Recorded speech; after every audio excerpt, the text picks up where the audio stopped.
Yo, bienvenue dans cette première vidéo d'une série d'initiation à Firebase. Dans cette première leçon, je vais faire une présentation de Firebase et expliquer comment Firebase peut être utilisé pour stocker les données de vos applications. Donc Firebase est un backend as a service. C'est un produit de Google qui permet de faciliter la vie des développeurs en leur fournissant des solutions qui leur permettent entre autres de stocker les données utilisateurs, de gérer l'authentification, de monitorer leur application. Aujourd'hui, on va surtout parler de Firestore, la base de données NoSQL proposée par Firebase. Dans Firestore, les données sont stockées au format JSON, dans ce qu'on appelle des collections. Le format JSON est un format qui utilise des clés auxquelles on associe des valeurs. Chaque clé permet d'identifier l'information qui est stockée pour chaque valeur.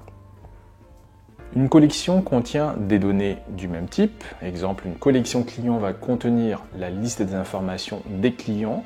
Une collection produit va contenir la liste des informations des produits. L'un des avantages des bases de données NoSQL, c'est la flexibilité.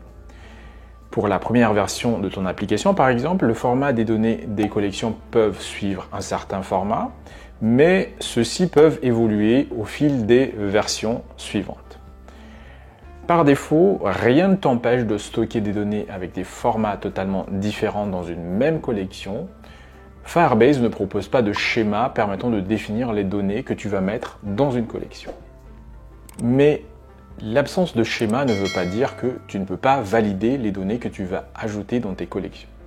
Firebase propose un langage qui permet de définir les règles de sécurité pour le stockage de tes données.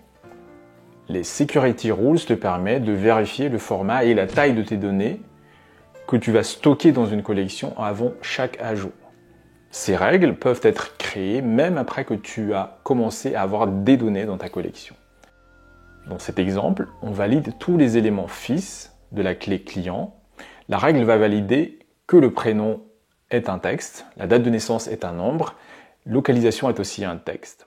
Si une de ces règles n'est pas valide lors de l'ajout dans la collection client, l'ajout va tout simplement échouer. Quand on ajoute une nouvelle entrée dans une collection, on doit spécifier une clé unique. Cette clé doit être unique dans l'ensemble des données présentes dans toute la collection. Tu as la possibilité toi-même de spécifier la valeur de cette clé, mais tu as également la possibilité de l'autogénérer. Il n'est pas possible dans une même collection d'avoir deux entrées avec la même clé. Ce qu'il faut retenir, c'est que dans Firebase, les données sont stockées dans des collections au format JSON. Firebase est flexible, il n'y a pas de schéma, la responsabilité de l'intégrité des données appartient aux développeurs en utilisant les Security Rules.